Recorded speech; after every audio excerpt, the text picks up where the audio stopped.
बिस्मिल्लाहिर्रहमानिर्रहीम। अस्सलाम वालेकुम। अलहमरा ऑनलाइन ट्यूटोरियल की जानिब से आपको खुशामदीद कहता हूँ।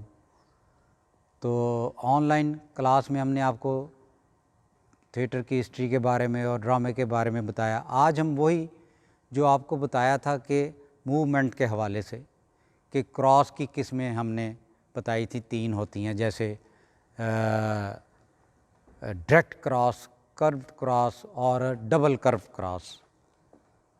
तो डायरेक्ट क्रॉस जो होता है ये मज़बूत इरादे का मालिक जो होता है उसके लिए है कि यानी कि आप किसी अदाकार को या किसी फर्नीचर को क्रॉस करते हैं तो बोलते हुए जब आप जाते हैं तो आप बिल्कुल स्ट्रेट ये जाते हैं, यानी कि बिल्कुल स्लांट और सीधा, उसमें कोई खम नहीं है, इसे डायरेक्ट क्रॉस कहते हैं। और एक वो है कि आप आए हैं, आप अपने आप को बड़ा सुकून में महसूस कर रहे हैं तो वो हल्का सा खम खा के ये चलते चलते ये करते, तो इसमें हल्का सा खम खा के क्रॉस मूवमेंट की जाती है। फिर तीसरे नंबर पे डबल कर्व क्रॉस, ये एस शेप में होता है। ये अदाकार अपनी शहाना चाल और लिबास की नशोनुमा के लिए इस्तेमाल करता है, जैसे कि हम ये चाहते हैं, ये एस शेप में ये क्रॉस मूवमेंट होती है। इसी तरह फिर एक्टिंग की एक्सरसाइज जो है, हमें फेस की जो एक्सरसाइज है ना, जैसे कई अक्सर लोग होते हैं जिनका हार्ड फेस होता है तो सख्त की वजह से उनका एक्सप्रेशन ज़्यादा नज़र नहीं आता, तो हमें चेहरे की एक्सरसाइज करनी चाहिए। ये ओ पूरा इसको एक्सरसाइज करके ये सारा इसी तरह, ताकि आपके चेहरे के अंदर वो जो आप एक्शन है उसकी सलाहियत हो रिएक्शन की। तो उसके अलावा फिर हमें अपनी बॉडी के लिए जब हम परफॉर्म करने लगते हैं तो उसके लिए कुछ एक्सरसाइज हैं जो कि मैं आपको बताऊंगा। एक्सरसाइज तो बहुत हैं, लेकिन ये कुछ हैं जो हमें करनी चाहिए अपनी बॉडी के लिए, ताकि हमारी बॉडी में, हमारे ये जोड़ों में, ये हर चीज़ में ये ज़रा फ्लेक्सिबिलिटी है। जैसे कि आप ये देखें, ये एक्सरसाइज, ये पूरा ये कमर का ये बैरिंग की आपकी एक्सरसाइज बन जाती है ये। फिर उसके बाद आपने ये दोनों हाथों से ये टांगों को बिल्कुल अकड़ के रखना है और यूं दोनों पाँव को छूने की कोशिश करनी है, ताकि आपकी कमर में ये लचक आए और आपकी जिस्म में चलने फिरने की सलाहियत में बेहतरी आए। फिर उसके बाद ये आपने दोनों पाँव, दोनों टांगों को ऐसे थोड़ा सा वक्फा दे के खुला रखना है। फिर कभी इसको इस तरह ये 10-10 मरतबा आप करें। इसको आम लाइफ में भी करते रहें तो कोई ऐसा हर्ज नहीं है, ये आपके लिए बेहतरी है। क्योंकि फिर उसके बाद ये आ जाता कि जैसे ये दोनों हाथों को यूं करके ये दोनों हाथों को यूं करें और ये ऐसे इसे 10 मरतबा ये इस तरफ करें, फिर 10 मरतबा इस तरफ करें। इसी तरह फिर हमारे पाँव को भी हमने इसी तरह करना है, यानी कि ये हल्का सा पाँव को उठाएं और इसको राइट, ये फिर लेफ़्ट 5-10 दफ़ा करें। इसी तरह फिर दूसरे पाँव को राइट और फिर लेफ़्ट 10-10 मरतबा करें। फिर उसके बाद आप ये गर्दन को अपनी, ताकि ये स्लो तेज़ नहीं, ताकि झटका ना लगे, ये 5-10 दफ़ा ये करें। फिर इसको मुखालफ सिमत में करें 5-5 मरतबा ये, ताकि आपकी बॉडी पूरी वार्म अप हो जाए। फिर उसके बाद आप आँखों को ये भवों को, हर चीज़ को ये सारा आपने अपनी ये बॉडी की एक्सरसाइज करनी है।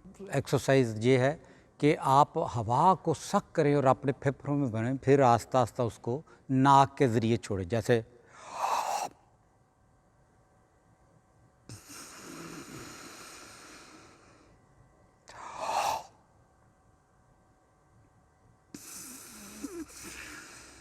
ये, ताकि आपके फेफड़ों में ताकत आए और आप में बोलने की सलाहियत जो है वो बेहतर हो।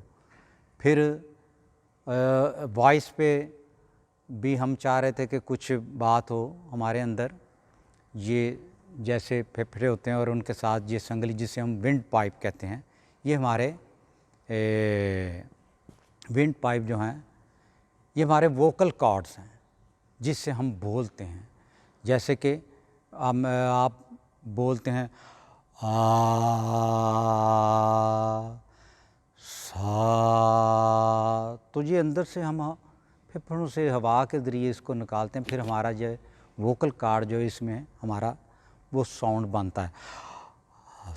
मैं खैर मौसीकी के बारे में तो नहीं है, लेकिन ये आपको एक एक्सरसाइज के हिसाब से ज़रा बता रहा हूँ। जैसे कि ये समझ लें कि आप आवाज़ को निकालते हैं सा रे गा मा पा धा नी सा, ये कोमल राग हैं। ये अदाकार को ये एक्सरसाइज इसकी करनी चाहिए ताकि आपकी आवाज़ में लय सुर हो। अगर अदाकार की आवाज़ में लय सुर नहीं होगा तो वो जब ड्रामा बोलेगा या कोई डायलॉग्स बोलेगा उसको वो उसमें वो मज़ा नहीं आएगा। इसलिए वो जब देखते हैं ना आप कि एक बंदा ड्रामे के एंड पे ड्रामा बोल रहा होता है और लोग कहते हैं यार बहुत कमाल बोला है, ऐसे लगा जैसे जैसे हम कहते हैं यार ये बोलता है तो ऐसे लगता है जैसे फूल झड़ते हैं। तो उसकी आवाज़ में वो लय सुर होती है, अल्फाज को महसूस करके बोलना। अगर दर्द है तो लगे भाई वो उसमें दर्द आया है, अगर दुख है तो वो दुख महसूस है, खुशी है तो वो खुशी महसूस होनी चाहिए। तो इसमें ये कुछ हमें अपने ज़बान के लिए टंग ट्विस्टर कुछ होते हैं वो हमें उसकी एक्सरसाइज करनी चाहिए। जैसे रा रा ररकना री री रुम रम रिम, फिर इसी तरह इसको 10-10 मरतबा तेज़ करें, रा रा ररकना री री रुम रिम रम। तो ये ज़बान की एक्सरसाइज है। जैसे कि वो आ गया, फिर लड़की ने लकड़ी से मकड़ी को मारा, लड़की ने लकड़ी से मकड़ी को मारा, लड़की ने लकड़ी से मकड़ी को मारा, ये 10-10 मरतबा। फिर उसको उल्टा कर लें, मकड़ी ने लकड़ी पकड़ कर लड़की को मारा, मकड़ी ने लकड़ी पकड़ कर लड़की को मारा। फिर इसी तरह अगर भगर लमढींग चुबुकते ठा, फिर इनको तेज़ तेज़ 10 मरतबा करें। फिर इसी तरह और आग बाग रगड़ अगर मगर, फिर इसी तरह कच्चा पपीता पक्का पपीता, कच्चा पपीता पक्का पपीता। ये टंग ट्विस्टर हैं बहुत से जो हमें इसकी एक्सरसाइज करनी चाहिए अपनी आवाज़ के लिए, अपनी बेहतरी के लिए, अपने ज़बान के लिए। ज़बान जो है हमारी उसके हिस्से होते हैं जो हम बोलते हैं। जैसे ये शुरू में टिप नोक, फिर उसके बाद ब्लेड ज़बान का सेकंड हिस्सा, फिर उसके बाद बैक ब्लेड, उसके बाद टिप आ गई, नोक आ गई, फिर ब्लेड आ गया, फिर उसके बाद बैक आ गई। यानी कि ये नोक से हम जैसे बोलते हैं सीन स्वाद ज़ोएं, ये हमारी नोक दांतों के साथ लगती है तो हमारे अल्फाज निकलते हैं। कि फिर जीम चे चा चे ची चू, ये हमारे ब्लेड से। फिर इसी तरह मिडल ज़ुबान के मिडल से हम आग भाग रगड़ अगर मगर, हमारी वो ज़ुबान ऊपर उस तालु के साथ लगती है तो गाफ का लफ्ज़ निकलता है आग भाग रगड़ अगर मगर। फिर बैक से रूट जड़ जो ज़ुबान की होती है हे खे, जैसे हम कहते हैं हाफिज़ हमज़ा हमीद हलवाई, तो ये हे का लफ्ज़। तो ये बहुत कुछ है हमें एक्सरसाइज करनी चाहिए अपनी ज़बान के लिए। फिर ये टंग ट्विस्टर बोलने चाहिए, इसमें बहुत से हैं तो इसमें आपको बहुत कुछ मिलेगा। फिर कोशिश किया करें कि कोई अखबार पढ़ा करें या उर्दू के कोई नावल या कोई ऐसे चीज़ें आपको पढ़ने को मिलें बड़े राइटरों की, तो वो उन्हें पढ़ा करें ताकि आपके बोलने में, आपके जो आपने परफॉर्मेंस करनी है उसमें आपके लिए बेहतरी है बोलने की। तो इसलिए ये चीज़ें हैं हमारी कुछ आवाज़ के बारे में।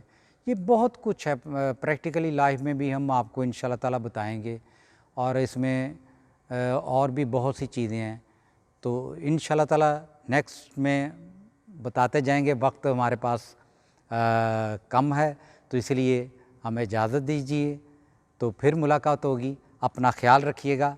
अल्लाह हाफ़िज़।